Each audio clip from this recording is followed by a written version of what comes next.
Now, this is the first time I've mentioned isotopes, but really, isotopes are the same exact element. They're just heavier or lighter versions of that element.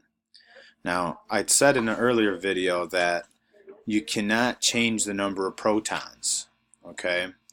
So if I change the number of protons, I'm talking about a completely different element. But I can alter the number of neutrons, and I can also alter the number of electrons and still have the same DNA. I'll just be slightly different.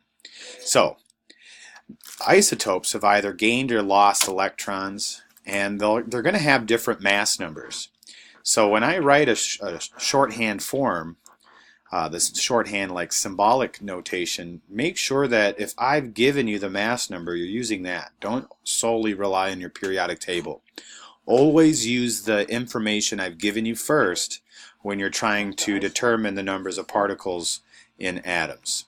So I'm going to show you what this looks like in the next couple of slides. I have several examples that I can show you